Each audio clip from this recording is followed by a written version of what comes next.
Ils ont une grosse puissance sur le plan occulte. Donc, ils arrivent à trouver des combines pour ne pas travailler. Pas toujours, mais bon, vous savez, il y en a un grand, c'était Maître Philippe de Lyon. Bah, lui, il avait épousé une femme riche qui lui a permis de financer toutes ses recherches. Vous en avez une autre, une puissante, là, Alexandra David Neal. Elle, c'est génial, c'est une femme extraordinaire. Elle a fait le Tibet, elle a fait, etc. Elle a trouvé un mécène, elle s'est mariée avec. Puis bon, lui, il lui donnait de l'argent pour qu'elle aille. Elle a passé 7 ans au Tibet, elle a passé. Elle était mariée avec un lord anglais. Oui, avec un lord anglais. Plus de 7 ans. Plus de 7 ans, elle a passé des. Mais ça n'arrive pas tout le temps. Ça n'arrive pas tout le temps. Mais. Il me semble que si. Bon, les petits détails de l'histoire, voilà. Mais ça lui a permis de financer. Alors, qu'est-ce qu'elle a donné à ce monsieur en échange? Bah, rien, puisqu'elle était absente, elle n'était pas là. Alors, il lui envoyait son mandat tous les mois au Tibet, à Lhasa. Jusqu'au jour où il a perdu sa femme, puis qu'elle est revenue 10 ans après. Disons que lui, il avait trouvé une autre femme. Mais bon, il avait... Alors c'est ça que j'ai un ami qui me dit que c'est franchement impossible à notre époque parce qu'on ne trouve plus de mécènes. Il y a des sponsors. Il y a des sponsors, oui, mais ils veulent quelque chose en échange. Alors que le mécène, il donne pour la gloire.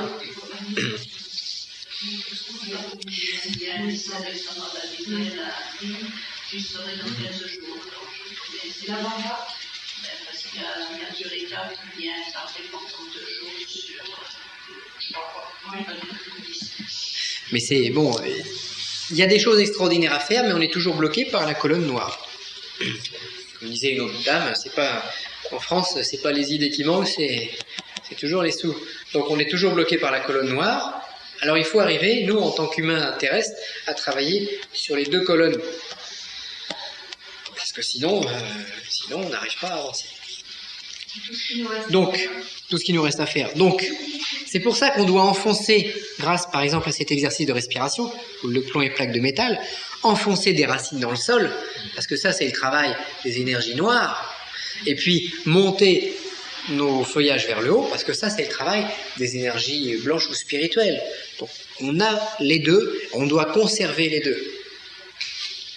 Donc, conservez votre travail, si vous en avez un. Parce que conservez vos maris, vos enfants, vos femmes, tout ça.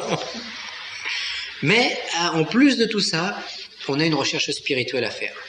Alors on a double travail par rapport à un profane qui, lui, ne s'y intéresse pas. Il y en a un qui n'est pas toujours d'accord dans les deux. Si tu es marié avec quelqu'un qui ne comprend pas, je parle pas pour moi, évidemment. Mais je parle pour des gens où tu dis, il y en a un des deux qui va moins être spirituel que l'autre. Bien souvent, à moins que tu trouves vraiment quelqu'un qui s'accorde avec ce que tu recherches. Mais souvent, on a le cas dans des personnes qu'on connaît qui ne s'entendent pas.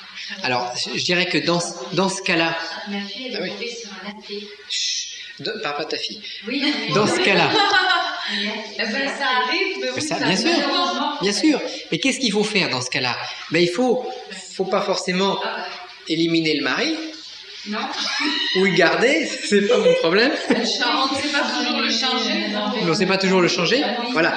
Mais ce qu'il faut, c'est arriver à avoir, j'allais dire une double vie. C'est un lapsus, un mauvais lapsus. Voilà. Mais il faut arriver à avoir une vie conservée dans la famille, le travail, etc. et une vie spirituelle à côté. Il faut une tolérance. Il faut une tolérance. Mais il faut que l'autre soit capable de tolérer sa propre recherche. Parce qu'autrement... Ça, c'est génial, celui qui est tolérant et qui est athée. Qu'il tolère que l'autre, c'est qu'il a sa compréhension. C'est déjà une grande preuve d'intelligence, de tolérer que l'autre fasse sa recherche. Dans la compréhension, qui est très très bonne. Une preuve d'amour, oui.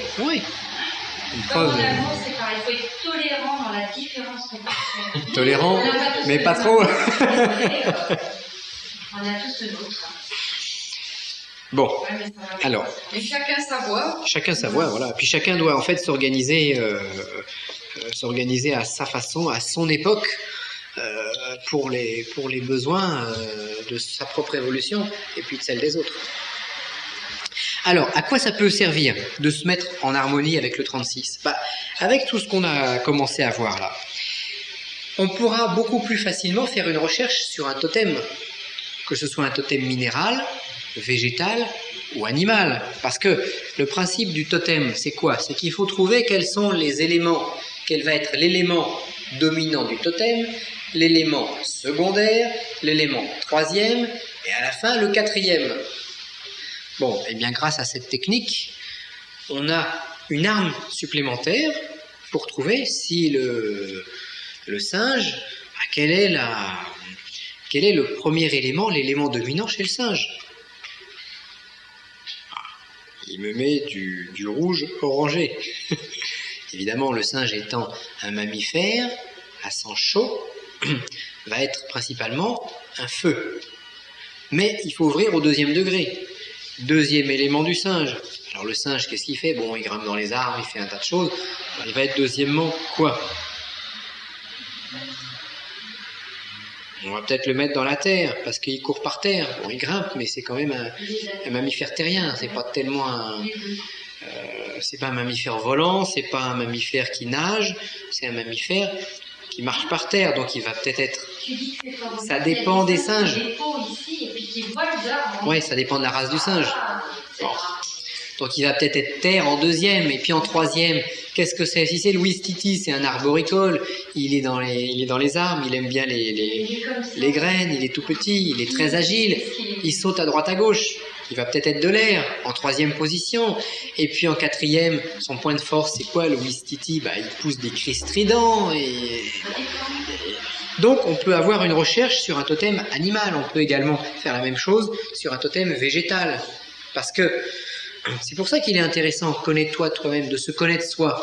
Si moi je sais que je suis signé de la terre et de l'eau, par exemple, dans les arbres ou dans les végétaux, je vais essayer de trouver, pour me mettre en harmonie avec et pour puiser de l'énergie, je vais essayer de trouver un arbre qui soit un arbre puissant.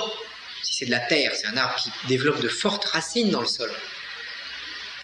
Si c'est un arbre aquatique, c'est un arbre qui pousse à côté des rivières, qui a besoin d'eau. Peut-être, je sais pas, le saule pleureur, ou qu'il y a comme arbre particulièrement aquatique, etc., etc. Donc, c'est une façon, parce que l'initié doit s'entourer de ses serviteurs. La jonc, ça aide beaucoup. Tu fais les paniers. Les minéraux, bon, je veux porter une bague, une pierre.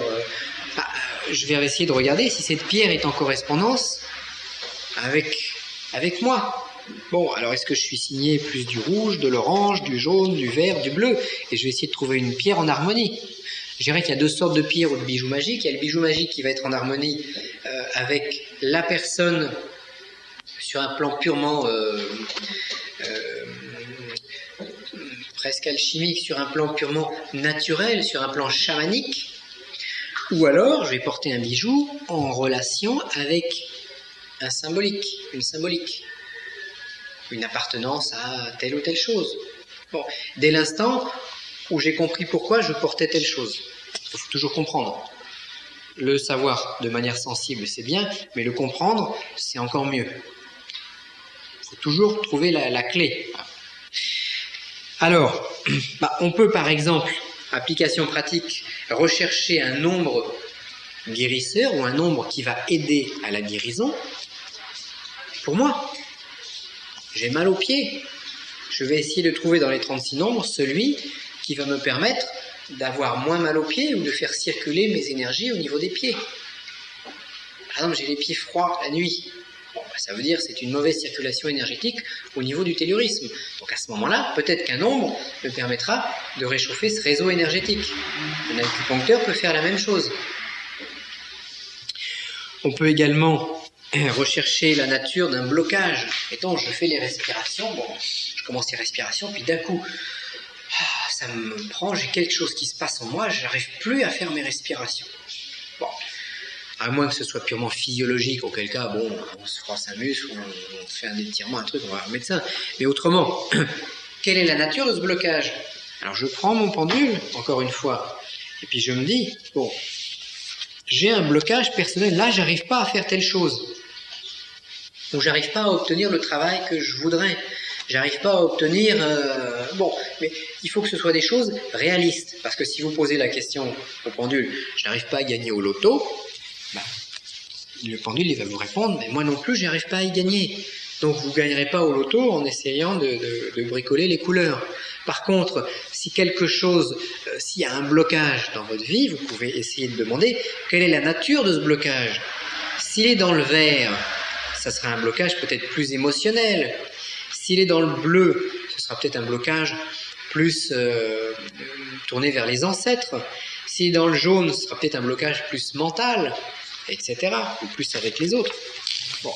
Donc, à vous de déterminer également des grilles de travail, des grilles d'interprétation, et avec les éléments qu'on vous donne aujourd'hui, de créer votre système. Parce que ce serait, je dirais, trop facile si on donne tout un système tout fait. Bon, il y a quand même un système tout fait qui vous est donné. Mais à vous de le travailler, à vous de le développer, à vous d'en tirer tout un tas de conséquences. Alors, on en est maintenant, accumulation en commun d'énergie si le planning le permet. Les lignes que vous nous avez dit de Oui. définir, il y a le tableau qui indique que si on va nord-sud ou nord-est, sud-est, Ça ne veut rien dire. ça veut rien dire. Voilà, ça veut rien dire, c'est simplement une mise en résonance. Ah d'accord, merci. Vraiment, les jaunes, c'est quel blocage? Plus mental, ou plus de la communication. Qu'est-ce que je fais quand il y a un blocage? Alors, Avec les couleurs, je peux être aidée? oui, voilà, oui, bien sûr, oui, avec les couleurs, on peut être aidé. C'est-à-dire que, comme je viens de dire, on peut rechercher un nombre guérisseur à porter sur soi. Bon, on verra un petit peu comment le chercher, mais je vais avoir mes 36 nombres, et puis j'ai besoin d'un nombre. Je ne sais pas lequel. Bah, je vais le chercher. Est-ce que c'est un nombre qui appartient au bleu? À ce bleu-là? Alors il dit oui ou il dit non. Non. À celui-là. Non. Ce bleu-là. Et pourquoi pas mettre une Non. couleur au lieu de mettre un nombre? Ce bleu-là. Non, parce que le nombre sera beaucoup plus précis. Il y a le nombre plus la couleur, bien sûr. Bon, etc. Donc le nombre guérisseur, c'est ça. On verra des façons beaucoup plus opératives après. Donc accumulation d'énergie en commun, si le planning le permet, on verra tout à l'heure. On reporte ça après. Tour de table et questions. Personne n'a de questions, c'est très bien. Le rouge, ce sera un blocage plus spirituel, plus rare. Beaucoup plus fréquemment, on aura un blocage bleu, vert ou jaune. Karmique pour ceux qui sont déjà réincarnés, comme il n'y en a pas beaucoup, en général, il n'y a pas de blocage karmique. Voilà, ça c'est bon. Alors, par contre, une chose plus savoir, recherche d'une signature active liée à une demande précise. Alors voilà, donc la question que nous posait Anne, c'était, bon, bah maintenant, comment on fait? J'ai un blocage, je voudrais obtenir tel ou tel événement. Bon, donc on va chercher quelles seront les couleurs ou les nombres à mettre en harmonie de manière à obtenir l'effet concret voulu. C'est ça le principal du séminaire. Alors, Dieu, on a vu qu'il crée par les 5 éléments, c'est-à-dire par l'éther, le feu, l'air, l'eau et la terre. Donc, nous allons pratiquer de la même façon, c'est-à-dire on va prendre une suite de 5 nombres de manière à imiter Dieu, un petit peu comme le singe, qui va imiter également. Voilà. Le singe imite. Et le singe était très honoré en Égypte, en ancienne Égypte, en Chine également. Alors le singe est un animal diabolique chez les chrétiens, mais c'est un dieu égyptien. Alors, comprenons ce qu'il y a en dessous. Si on se prend du point de vue chrétien, par exemple, eh ben oui, le singe est un animal diabolique, parce que de toute façon, tous les animaux sont diaboliques par le fait que ce sont des élémentaux, c'est-à-dire des entités inférieures, qui sont axés par leurs instincts, qui sont pilotés par leurs instincts, instinct de reproduction, c'est pas bon, instinct manger, c'est pas faire la charité que de dévorer tout ce qu'on trouve, instinct de guerrier, je combats pour mon territoire, etc. Donc tous les instincts animaux pourraient être considérés sur un plan symbolique comme diaboliques. Ils sont pratiquement bannis des- Mais c'est comme si on considérait que dans un arbre, les racines étaient diaboliques et les branches étaient saintes. Ah, mais si on coupe les racines d'un arbre, il va mourir. Oui, mais il faut considérer l'esprit des animaux, l'art groupe et tout ça. Tout, L'esprit voilà. L'esprit qui les dirige, c'est un esprit supérieur. Mais qui est quand même inférieur à l'esprit supérieur qui dirige l'humain. Donc il y a quand même une hiérarchie dans Une le échelle. système.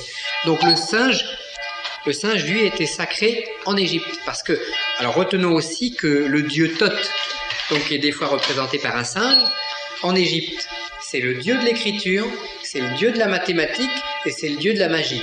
Parce que pour un ancien Égyptien, celui qui sait manipuler les nombres est un magicien. Alors nous, on va rechercher, pour faire notre glyphe, notre signe magique, 5 nombres sur le carré. Alors, là c'est plus une zone qu'on va chercher, on va chercher 5 nombres. Alors on va travailler sur les deux schémas en même temps, c'est-à-dire sur le carré et puis sur le camembert. Alors, au préalable, je dois définir un but, un objectif. Qu'est-ce que je veux? Est-ce que je veux éliminer un blocage social? Est-ce que je veux éliminer un blocage émotionnel en moi? Est-ce que je veux remettre l'harmonie dans ma famille? Est-ce que je veux protéger ma maison des mauvaises influences? Est-ce que je veux renforcer ma santé et mon énergie? Etc., etc. Qu'est-ce que je veux faire sur moi-même pour l'instant?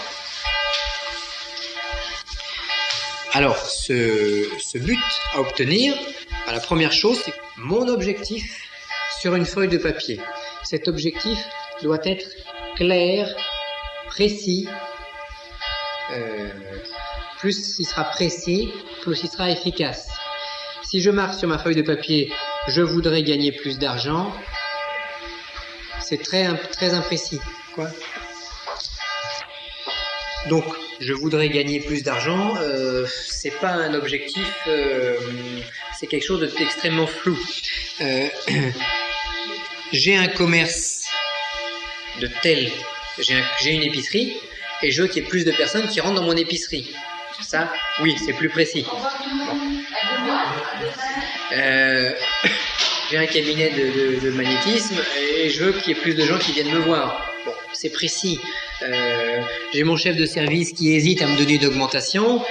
Je veux que tel monsieur m'accorde mon augmentation. C'est plus précis. Il faut que ce soit également, toute demande doit être réaliste. On ne peut pas demander de gagner au loto. En général, ça ne fonctionne pas. Bon, alors faut trouver autre chose pour gagner de l'argent. Il y en a qui arrivent, mais c'est très très rare. Donc, demande précise, je l'écris sur un papier et je m'en imprègne bien. Je prends ensuite mon pendule et je vais chercher le premier nombre, le premier des 5 nombres qui doit constituer ma signature, mon signe, mon glyphe. Alors, je vais partir sur le camembert. Bon, ça, c'est ma façon à moi de faire. Je pars sur le camembert, puis je vais dire, bon, le premier nombre, de quelle couleur est le premier nombre? Ah, il indique le vert. Je mets mon camembert de côté, et maintenant je regarde mon carré, que j'ai orienté nord-sud, comme il convient. Est-ce que je dois travailler? Alors, vous avez apercevé qu'il y a plusieurs verts. Hein. Il y a 2, 17, 29, 8, 20, 35 et 11, 26. Alors, je vais mettre mes doigts, mettons, sur le 2 et le 17. Et je me pose la question, le premier nombre est-il 2 ou 17? Il me dit non. Je prends 29, 8. le premier nombre de mon glyphe est-il 29 ou 8? Ah oui. Donc ça veut dire que le premier nombre fait partie, est soit le 29, soit le 8. Bah après c'est simple, je mets le doigt sur le 29. Le premier nombre est-il 29? Il me dit non. Le premier nombre est-il le 8?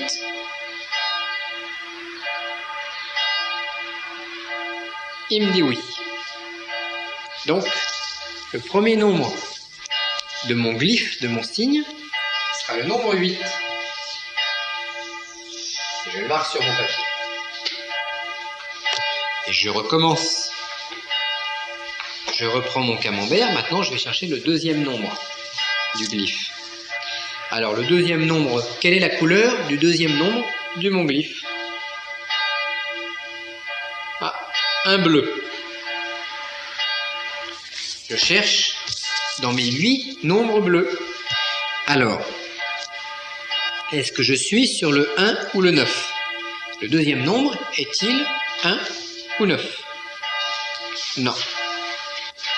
Le deuxième nombre est-il 36 ou 28?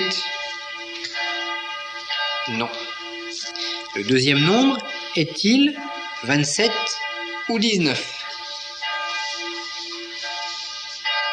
Oui. Le deuxième nombre est-il 19? Non. Le deuxième nombre est-il 27? Oui. Et je marque sur mon petit papier le deuxième nombre, qui est le 27. Et je continue. Le troisième nombre que je dois trouver pour obtenir la signature qui correspond à ma demande précise, de quelle couleur est-il? Ah, il me redonne un bleu. Donc, le troisième est également bleu. Et je recommence. Est-il composé du 1 ou du 9? Non. Fait-il partie du 28 ou du 36?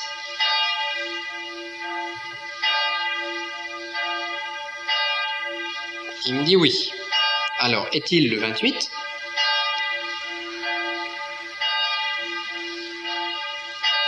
Non. Est-il le 36? Il me dit non. Ah! Mais je m'aperçois, il m'a dit 2 fois non alors qu'il m'avait dit que c'était oui. Mais je viens de me rendre compte, là, que quand j'ai mis le doigt sur le nombre 36, j'ai posé la question sur le 28. Et quand j'ai mis le doigt sur le 28, j'ai posé la question sur le 36. Je me suis trompé. Donc le pendule, il a dit non à chaque fois. Alors je recommence, hein, parce que, en fait, il y a une espèce d'harmonie qui doit se placer. Alors, mon troisième nombre est-il le 28? Oui. Bon, voilà. C'est amusant, on a 8, 27, 28.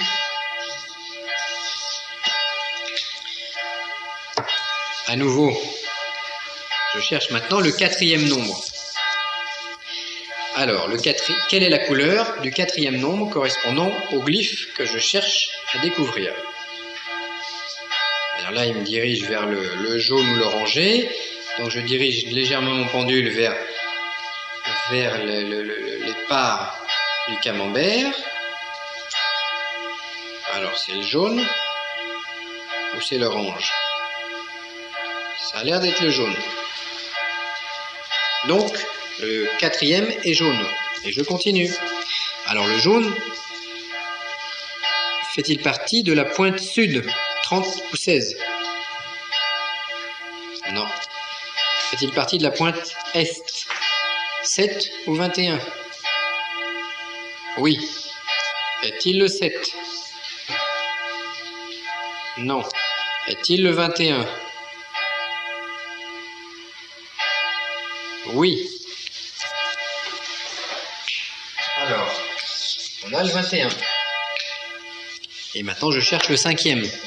Bon, vous voyez que la recherche dure quelques minutes, mais bon, avec après une certaine habitude, on peut trouver des nombres quand même assez rapidement quand même. Hein. Alors, mon cinquième nombre, de quelle couleur est-il? Oh là, il va directement vers le bout du schéma. Est-il dans le rouge? Oh, il a l'air de vouloir être dans le rouge, ouais. Ouais, il est dans le rouge, le 5e. Bah, ça tombe bien parce que dans le rouge, je n'ai que 4 nombres. Ce sera plus vite fait, plus rapide à trouver. Alors, est-ce le 5?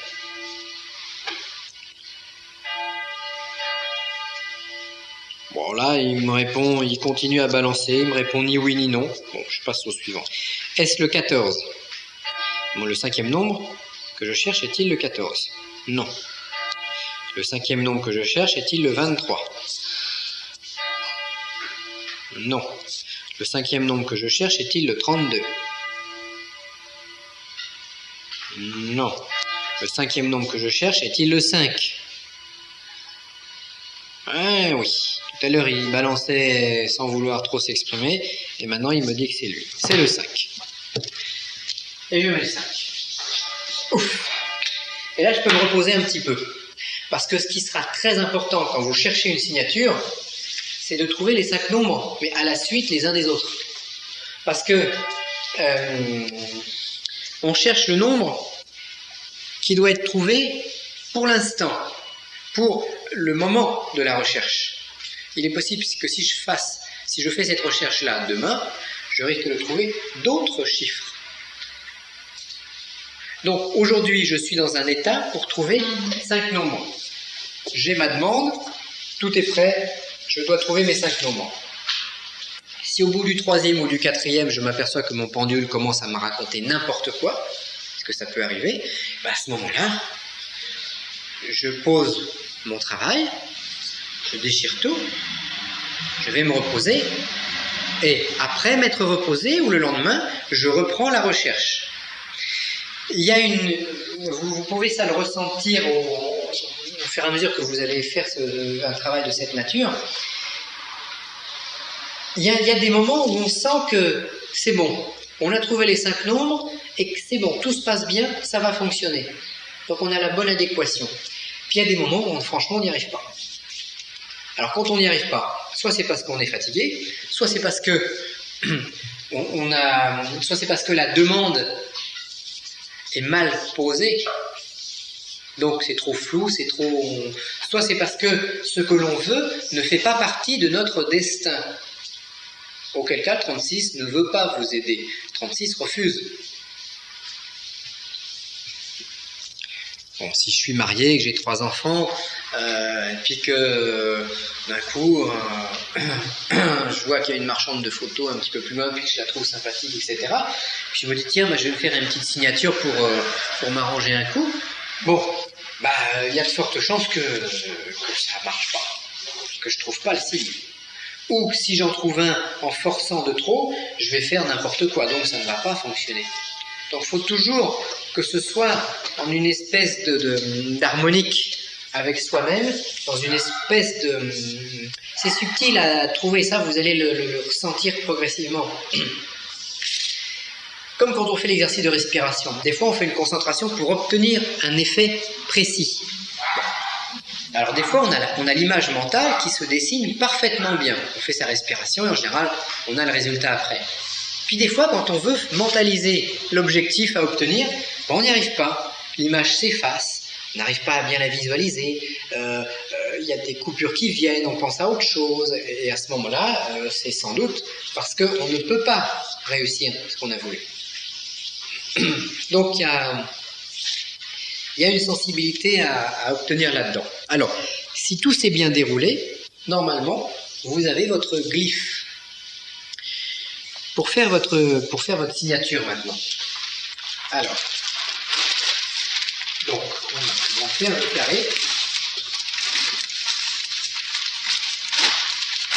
Par exemple, la recherche, c'était « Je veux protéger ma maison des mauvaises influences ». Alors, vous avez votre carré en face de vous. Bon, vous pardonnerez le dessin qui sera un petit peu...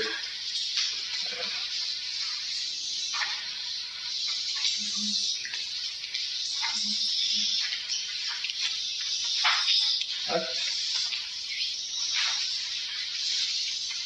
Mais en fait, peut-être vous allez comprendre. Bon, c'est pas la peine de reproduire ce dessin puisque vous l'avez. 2, 3.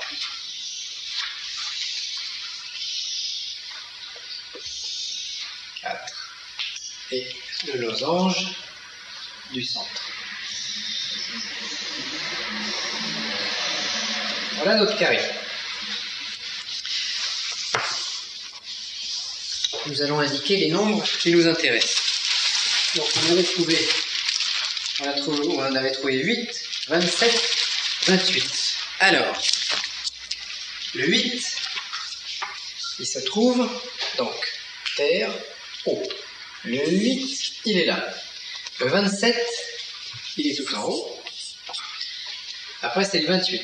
Le 28, il est là. Qu'est-ce qu'on avait trouvé d'autre? 21 et 15.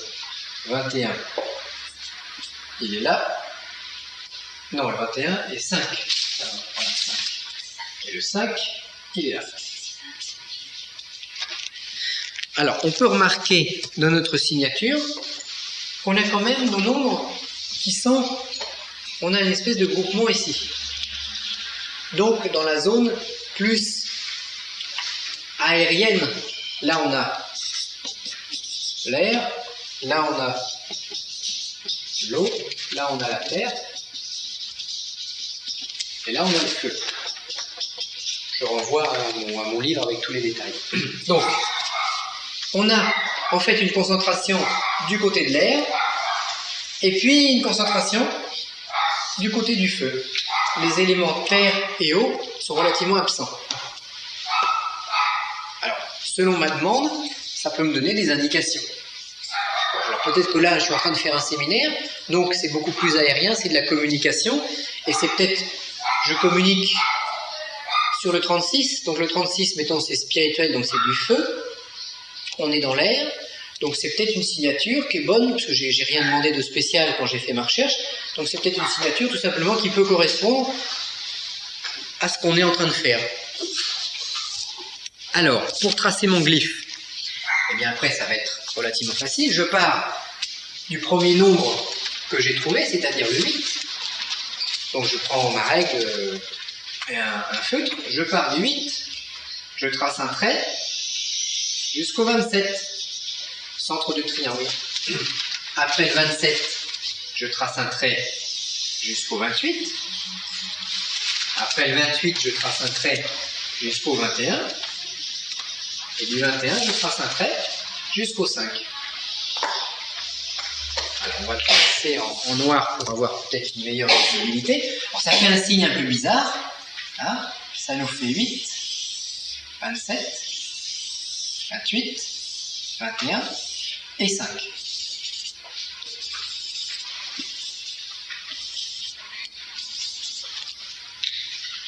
Et voilà une signature magique qui va correspondre à ma demande personnelle que j'ai découvert. Alors, si je veux me servir de ce signe, donc qui ressemble un petit peu en fait à ça,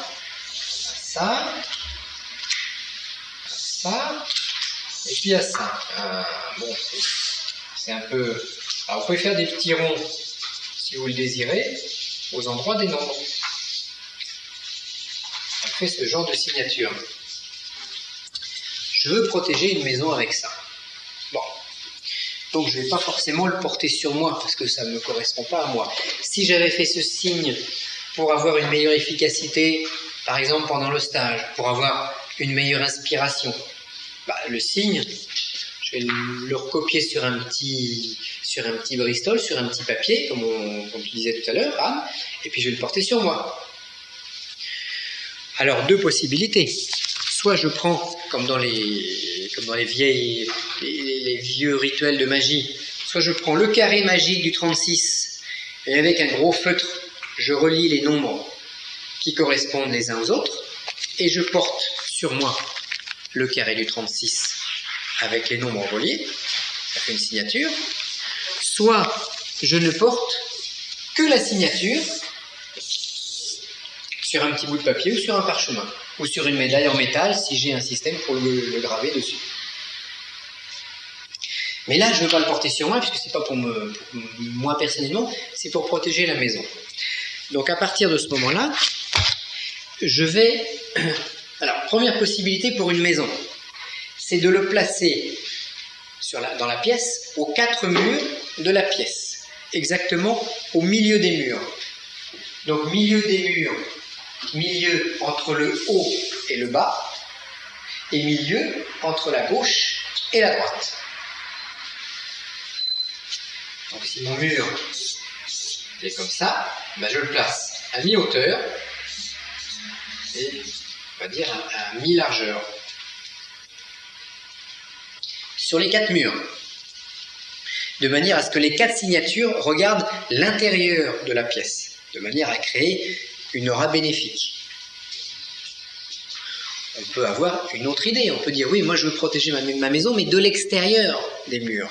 Et à ce moment-là, on peut placer les 4 signes sur les murs extérieurs, face vers les voisins. Après, tout ça, c'est une question de sensibilité personnelle, de réflexion, de recherche. On le sent de telle manière ou on le sent de telle autre. Des fois, pour protéger une maison, on va mettre un signe ou un pentacle. On a la porte d'entrée qui se trouve là. On va mettre le pentacle ici, face à la porte d'entrée. Comme ça, la personne qui ouvre la porte, qui rentre d'étranger, qui rentre de l'extérieur dans la maison, il l'a en face de lui. Donc s'il a des mauvaises intentions, ça lui fait un effet miroir. S'il a de bonnes intentions, bah, ça lui fait rien. Donc, ça c'est une technique très précise. C'est David qui terrasse Goliath. Goliath est beaucoup plus fort que David. En plus, Goliath, il a une armure. Il a une énorme épée, ou il a une lance. Goliath, c'est le monstre qui s'approche. Et David, c'est le gringalet, c'est le mental en fait. C'est celui qui il a rien, il n'a pas forcément beaucoup de choses dans les muscles, mais il a une fronde, il a une pierre. Il va faire tourner sa fronde et il va frapper le géant au seul endroit où il peut le terrasser. Et il envoie une pierre en plein front. Et il le terrasse. Ça, c'est une technique qui permet de terrasser Goliath. Si on vise juste, et pour viser juste, il faut trouver les nombres qui correspondent à la signature. Toute la difficulté est là, en fait. On va dire c'est très simple, ben, j'ai compris, je prends mon pendule, je cherche les nombres et hop. Ouais, mais s'il y a un des 5 nombres qui est mal placé, on n'aura pas l'effet escompté. Alors, combien de temps ça peut prendre? Pour chercher, on a mis 5 minutes, non? Là, on a mis 5 minutes pour faire la recherche. Des fois, on peut prendre plus de temps, moins de temps. Tout dépend après de l'opérateur. Tout dépend de l'entraînement respiratoire de l'opérateur. Tout dépend de la sensibilité de l'opérateur. Tout dépend d'un nombre de facteurs. Oui. Vous avez fait le point là au centre où il y a le nombre? Oui, c'est-à-dire que Il y a 2 chiffres, alors on met au milieu? Non, il n'y a pas 2 chiffres. On prend dans le triangle du chiffre. Dans n'importe où? Non, dans le triangle du chiffre. Dans le centre du triangle du chiffre. Le centre du triangle. Le centre du triangle du oui. chiffre. J'ai pensé sur le chiffre, oui. C'est presque pareil, parce que j'ai mis les chiffres à peu près au centre. J'ai essayé. Parce que pour avoir tous ces tracés, Oui. ça va du plus petit au plus grand. Pour le tracé? Oui. Non, on trace dans l'ordre où l'on a découvert les nombres. Ah bah, comme on les a alignés tout à l'heure. Comme on les a alignés tout à l'heure. Donc, on a découvert d'abord le 8. Le 8 et puis le On 27. part du 8. On va au 27. Ouais. On va au 28. On va au 21 et on va au 5. Et on le fait dans le carré? Alors, moi j'aime bien le faire dans le carré. Donc à ce moment-là, avec une encre de Chine ou avec bon, c'est bien une encre de Chine parce que ça a une certaine symbolique, on va tracer avec une règle dans le carré. Et on va utiliser le carré. Est-ce qu'il faut que ça soit de cette taille-là ou ça peut être... Ça n'a pas d'importance. Dès l'instant où c'est cette proportion-là, où c'est ces géométries-là qui sont utilisées. On verra demain que plus le carré est grand, plus il sera efficace. Mais... Pour ça, par exemple, Oui, puisque vous avez dit qu'on pouvait le coller d'une certaine manière. Alors, et si on en faisait On peut l'agrandir. on peut l'agrandir. une copie, Oui. on Et après, pouvait oui. l'agrandir, Oui. c'est valable. Oui, c'est valable. Vous On pouvez peut mettre aussi... les couleurs soi-même, on peut le faire en noir et blanc et puis mettre les couleurs, c'est plus vivant. Oui, tout à fait, oui. Non, mais parce que quand on n'est pas précis, on risque de faire des Mais erreurs. non, si vous avez toutes les lignes, vous avez coloré l'intérieur. En fait, c'est très simple pour construire ce carré. Il vaut mieux le construire soi-même, ce sera plus efficace parce qu'il y aura ma vibration dedans. Ah, d'accord. Ah, c'est simple. On fait un losange et on prend les milieux. À chaque fois, on prend les milieux. Et on fait un carré. Et on reprend les milieux. Et on fait un losange. Et on reprend les milieux, etc. Ah, d'accord. Sinon, Et on puis- peut photocopier, mettre les couleurs On à peut photocopier, on peut faire une photocopie couleur. Bon, ça c'est des photocopies couleur. Vous pouvez faire photocopie couleur, vous pouvez en faire 10 exemplaires, comme ça vous pouvez faire 10 signatures dessus, ou le faire plus grand, ou le faire plus petit. Dans le carré, vous avez aussi en fait donc une croix de Saint-André et une croix droite. Je l'ai pas au milieu, mais c'est ça. Hein. Donc tous les milieux, c'est une construction géométrique simple.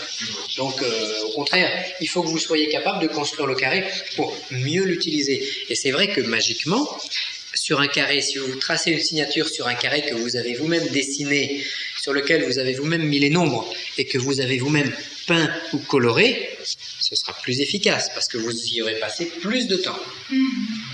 Donc les tableaux ou les tables de recherche là, que vous avez, vous pouvez les reproduire, les colorer. Tout ce qu'il faut, c'est essayer d'avoir des belles couleurs. Hein. Et ça, c'est bon, faut prendre des Une pas très- question un peu mal placée. Parce que ces symboles-là, par exemple, on peut pas le faire pour soi-même. Si, par exemple, Dans le cas où le porter comme pour se protéger soi-même, bien sûr que oui. C'est pour toi. Oui. Oui, mais après, ça peut changer. Il faut voir Alors. le temps, puis il faut Oui. le porter aussi. Tout à fait, tout à fait. comment ça peut changer si c'est vos initiales. Alors, Mais non, non, à un attention. moment, vous n'en avez plus besoin. Voilà, Bon, il y a une coupe, toujours, il y a le maximum et le minimum. on le fait. C'est-à-dire, par exemple, Regardez combien de jours vous devez le garder. par exemple. je veux, je sais pas, je veux que mon banquier m'accorde un crédit. Je fais une signature pour que mon banquier m'accorde un crédit. Je porte la signature sur moi.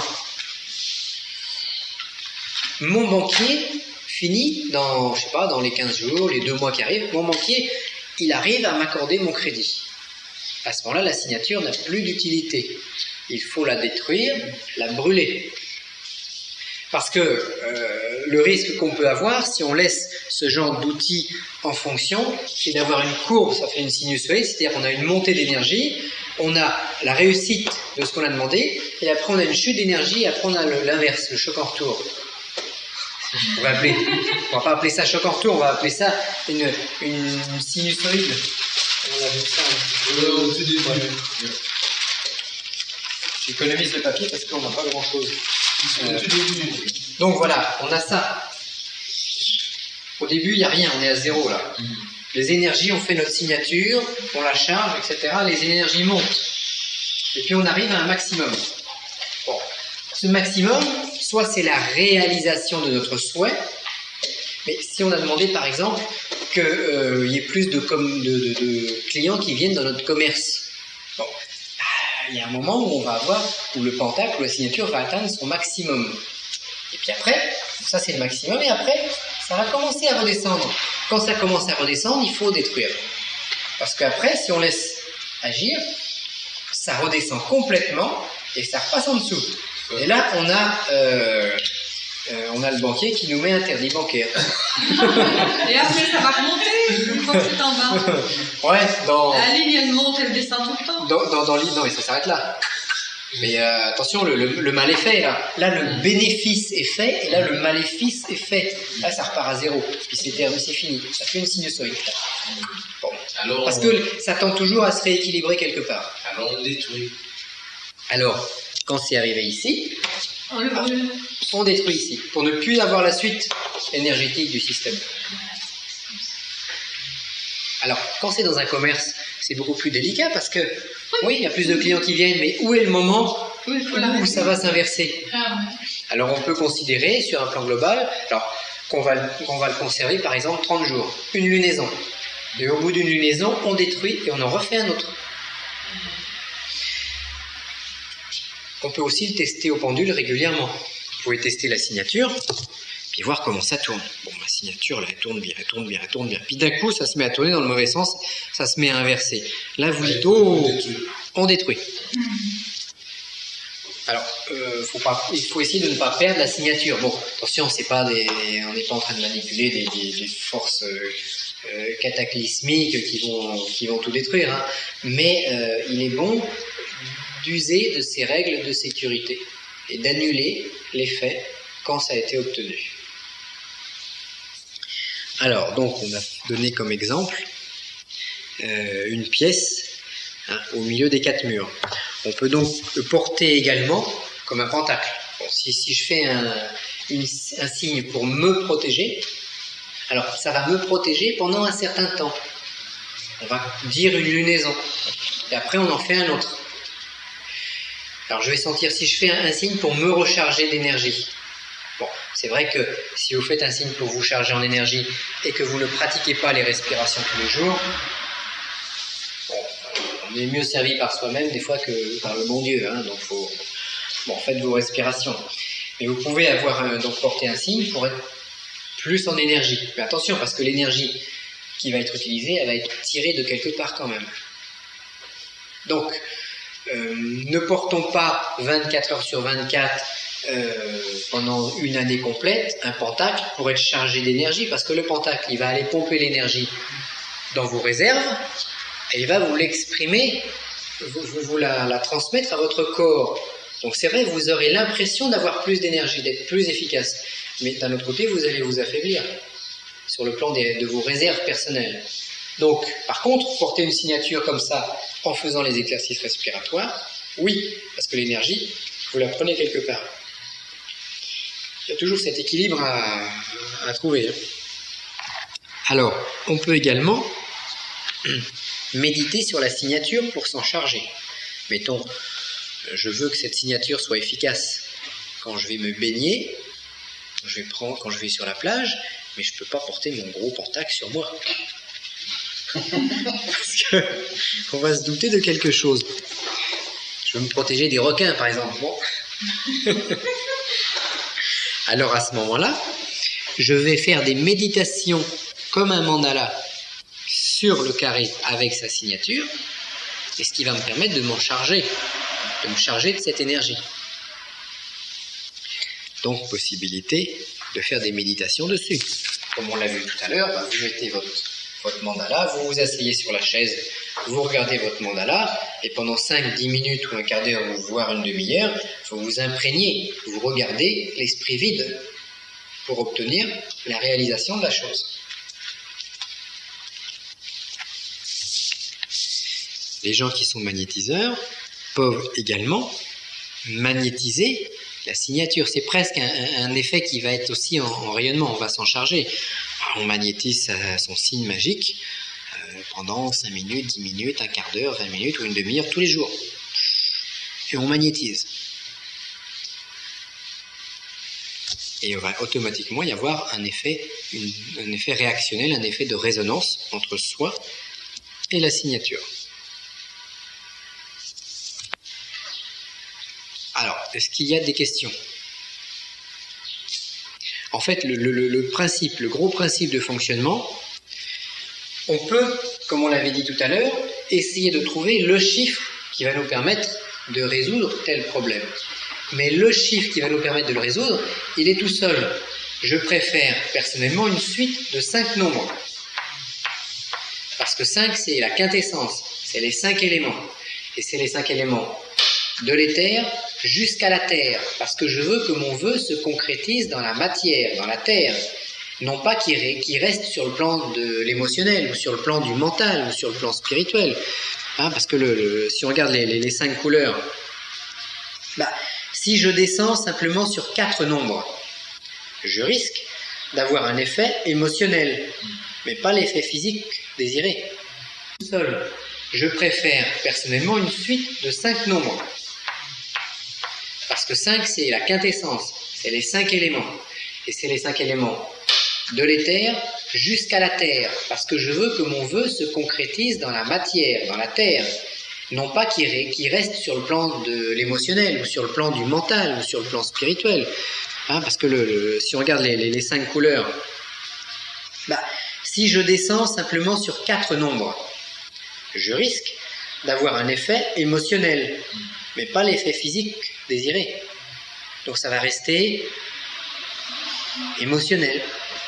Si je le descends que sur 3 nombres, je vais avoir un effet mental. Par exemple, mon banquier a l'idée, oui, de m'accorder ce prêt, mais il ne le fera jamais. Si c'est émotionnel, mon banquier a l'idée de me l'accorder, il en a l'émotion, mais il ne concrétise pas la signature dans la matière. Donc, il faut l'amener jusqu'au 5e étage, jusqu'au sous-sol, jusqu'à nous, jusque dans notre matière concrète. Et si on trouve tous les 5 chiffres, tous dans le bleu, par exemple? On fait un beau schéma en tournant sur le bleu. Mais il y a une question encore, peut-être que tu as envie de poser. Et si on trouve 2 fois le même? Oui. À ce moment-là, on boucle. On fait un retour. Tu trouves, mettons, on a trouvé cela, et puis après du 5, ou du 8, on retourne sur le 5. Mettons, on trace du 8 sur le 5, voilà. On a rebouclé sur le 5, à ce moment-là, on a une figure fermée, au lieu d'avoir une figure ouverte. Et si, plus ennuyeux, mettons, on a découvert le 8, comme on avait dit, là, je ne sais plus, on a pensé, voilà, le 8, le 27 une deuxième fois, le 28, etc. Mince, on a le 27 2 fois. Alors, je vais dire, je me suis trompé. Non, à ce moment-là, on va faire comme il faisait dans certains pentacles, on fait une boucle sur le 27. Ça veut dire que celui-là, il est 2 fois. Parce que ça peut arriver.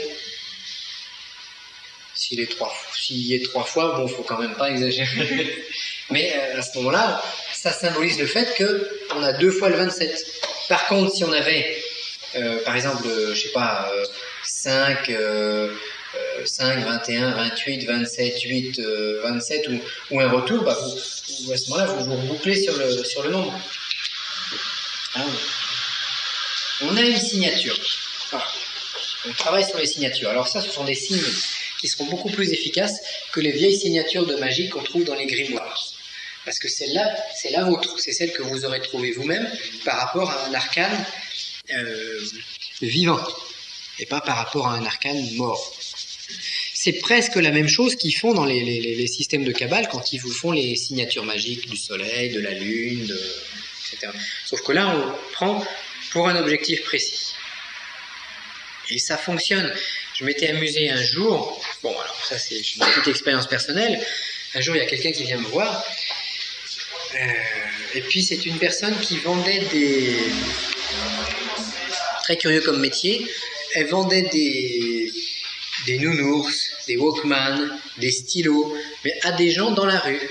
C'est-à-dire qu'elle s'approchait de quelqu'un, alors elle usait de son charme féminin, parce que ça passait mieux, elle s'approchait de quelqu'un, et puis elle lui disait, tiens, tu veux pas un stylo? Tu veux pas un nounours? Et c'était évidemment très très difficile à vendre. Alors elle était venue me voir, elle m'avait expliqué ça, puis moi je m'étais dit, pour jouer, pour s'amuser, je vais lui faire un signe magique. En me disant, ça va faire une bonne expérience. Parce que, ce genre de choses-là, si on trouve le bon signe, ça va fonctionner. Si on ne trouve pas le bon signe, il ne se passe rien. Donc j'avais fait ça pour faire l'expérience. Puis elle était repartie avec un petit morceau de parchemin avec le signe dessus. Et puis elle devait y croire, et puis moi aussi. Et on avait dû trouver le bon signe. Elle va à la gare qui était juste à côté de chez moi. Elle voit un gars qui passe dans la rue. Elle l'aborde. Elle lui a vendu tout son stock. 4000 francs de marchandises, de nounours. Alors elle lui a expliqué, bon, elle était quand même un certain sens commercial, elle lui a expliqué que lui-même il pouvait gagner de l'argent en revendant ses trucs plus chers. Mais la signature, alors, par contre la signature a fonctionné une fois. Elle a eu son client, elle a écoulé tout son stock, et puis après la signature n'a pas été détruite. Alors la signature s'est inversée, parce que là en fait, en quelques heures, on a atteint le maximum. Donc en quelques heures, ou quelques jours, on a eu la redescente. Et puis après, le monsieur s'était aperçu qu'il s'était fait avoir, et il a envoyé une lettre recommandée à la société pour tout de suite annuler une semaine après, il a envoyé la lettre pour annuler la vente, mais c'était trop tard. Bon. Donc, intéressant de voir l'expérience, la courbe, ce qui s'est produit. Parce que dès l'instant où le pentacle où la signature avait utilisé toute son énergie, elle pouvait que chuter. Et le problème était de savoir à quel moment elle avait utilisé son énergie, parce que cette personne-là, elle a vu que ça marchait une fois, elle s'est dit, attends, demain je regagne autant. Hein. Mais le lendemain, ça n'a pas marché, et sur le lendemain non plus. Après, ça ne fonctionnait plus. Et si on veut faire une signature, quelque chose qui dure, par exemple, pour une protection, pour la santé, pour quelque chose qui est dans le temps, qui ne descend pas, quoi. Quelque chose que, par exemple, on peut garder toujours, soit sur la maison, soit sur soi. Alors, déjà, le fait de travailler avec le 36 va stabiliser les réactions. Mais on aura quand même on peut avoir quand même ce petit phénomène. Tout dépend du but, en fait. Tout dépend si c'est un but à court terme ou si c'est un but à long terme. Un but à long terme, on peut le faire aussi. Un but à long terme, on peut le faire aussi, mais ça fonctionne bien sur les choses assez rapides, assez ponctuelles. Si on veut faire une protection dans une maison, une protection plus durable, à ce moment-là, autant épingler sur chaque mur le 36 sans signature, sans rien mettre dessus. Sans rien mettre dessus. Voilà. Et là, ça va faire un rayonnement positif. Un comme ça pour toute la maison, ou il faut en mettre un dans chaque pièce? Tout dépend de l'intensité de bonnes choses qu'on veut ou Moi, si on veut faire une protection puissante, il vaut mieux en mettre 4 par pièce. Bon. Mais après, attention, si on met ça au niveau des chambres, on risque d'avoir du mal à dormir. Parce que ça va rayonner. Ça va amplifier. On peut mettre ça dans son oratoire. Si on a une pièce où on se sert justement pour faire ses recherches, sa radiesthésie et autres, là vous pouvez en mettre 4 aux 4 murs. Ça nous empêche de dormir. Parce qu'il y a une énergie. C'est fort. Il y a une énergie. Il faut en mettre un tout seul dans la chambre. Je sais pas. Si on est attaqué, oui. Si on n'est pas attaqué, non. Faut user de subtilité, faut arriver à trouver le bon équilibre. C'est pas... j'ai connu quelqu'un qu'on avait un au-dessus de son lit, bon, il n'arrivait plus à dormir. Parce que...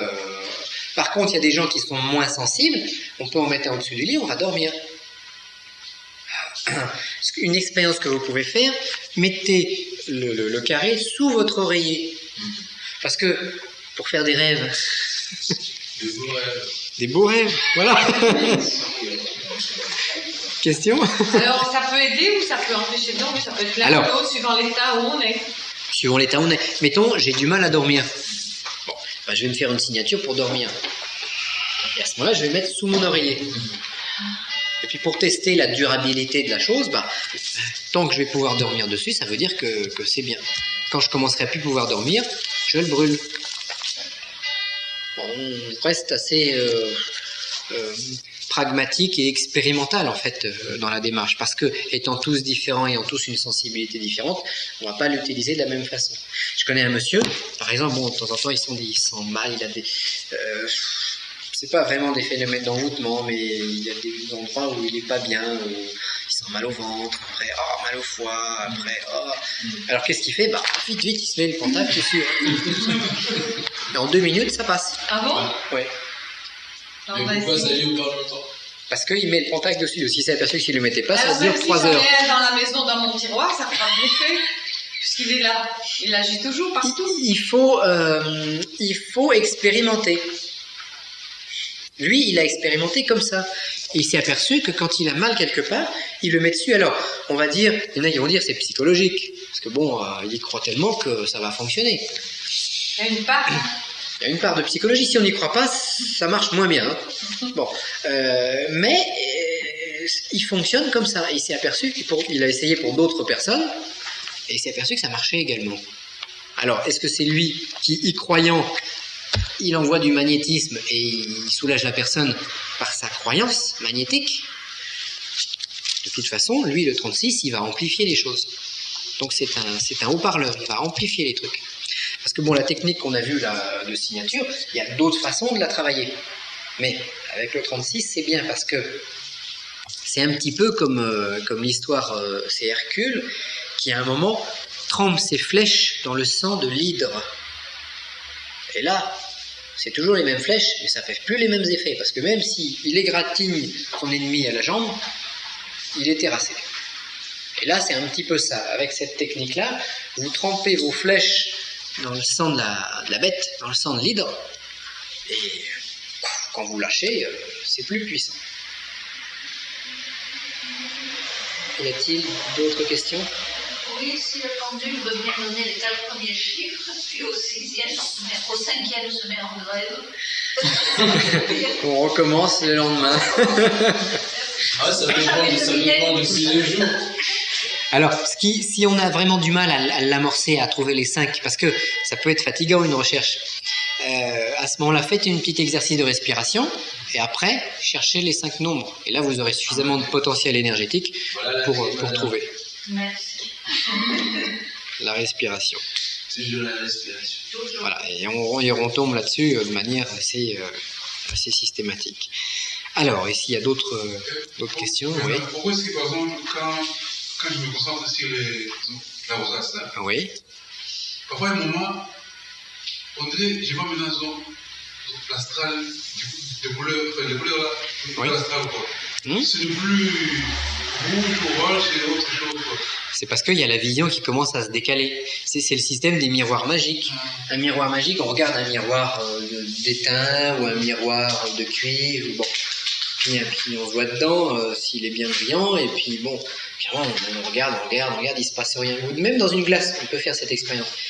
Puis, il y a un moment où on a une certaine fixité de regard, où on essaye de ne pas plisser les paupières, de rester bien dans un état mental assez passif, puis d'un coup, on se met à voir autre chose. Alors, en général, le miroir magique, il devient blanc. Même si c'est une plaque d'étain ou une plaque noire, ou brune, un peu comme ça, d'un coup, le miroir, il devient blanc. Alors là, très souvent, le mage débutant, il... Ça y est, la vision vient, ça y est. Et puis là, ça redevient normal. On l'a perdu parce qu'il faut garder l'état. Et puis à ce moment-là, si on arrive à garder l'état blanc, des fois on a des nappes colorées qui passent.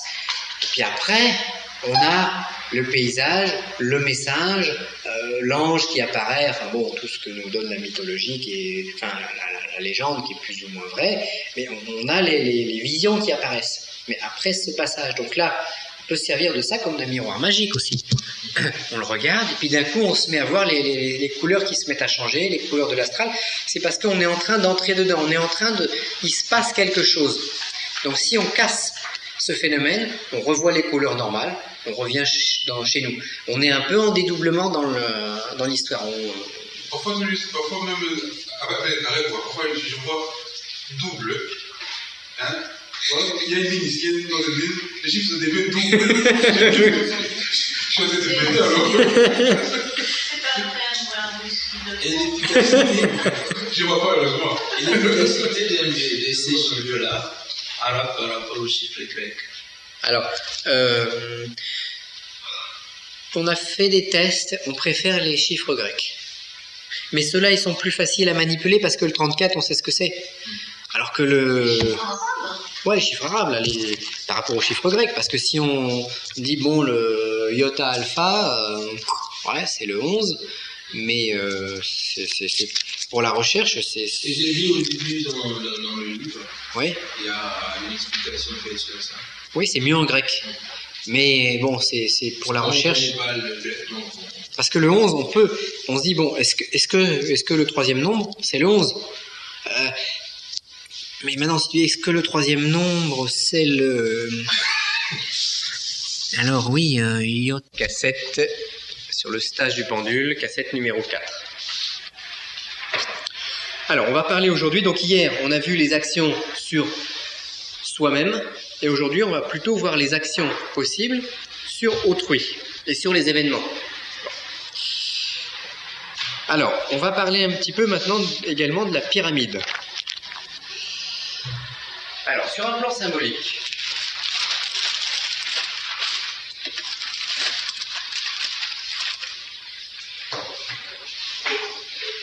nous avons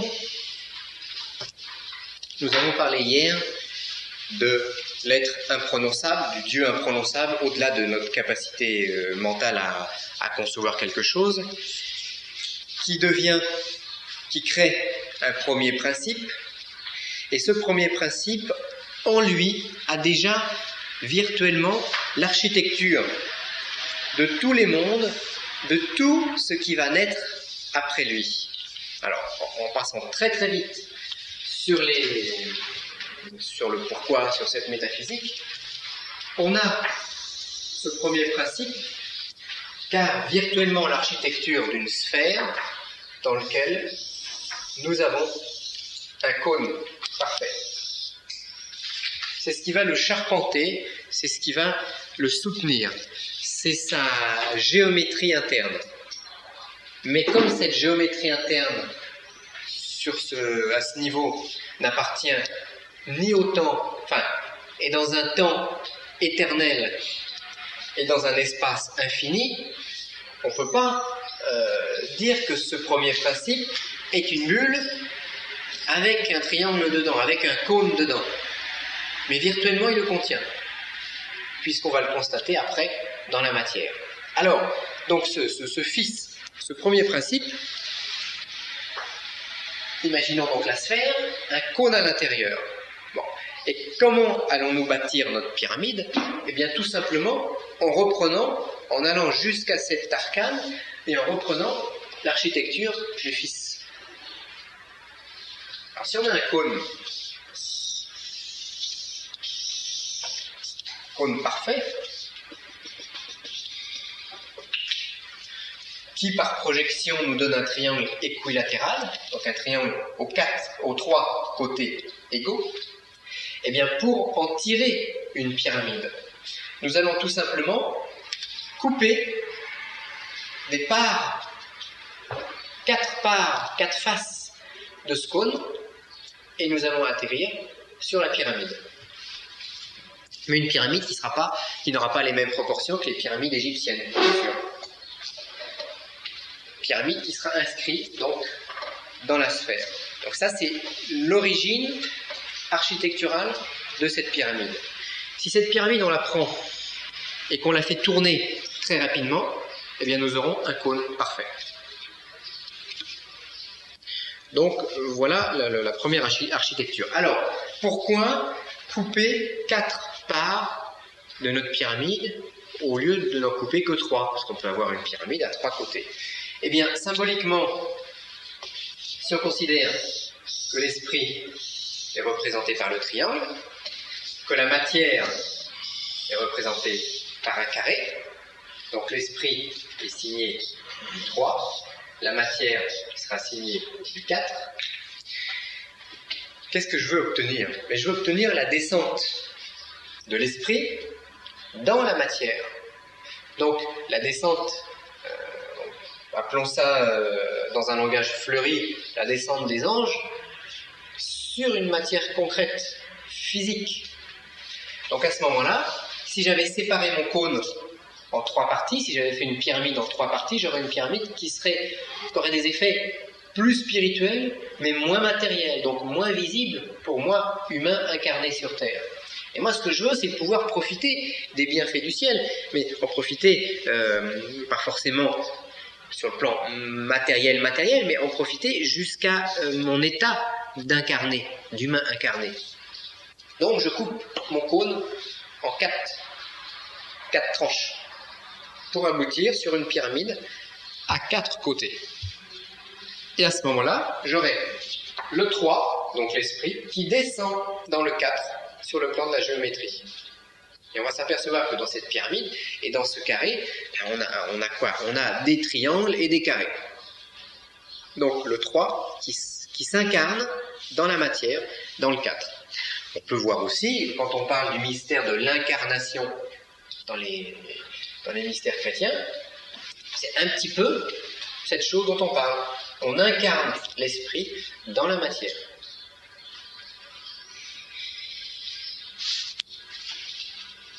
Ça serait une pierre publique, On pourrait le penser, oui. C'est un symbole.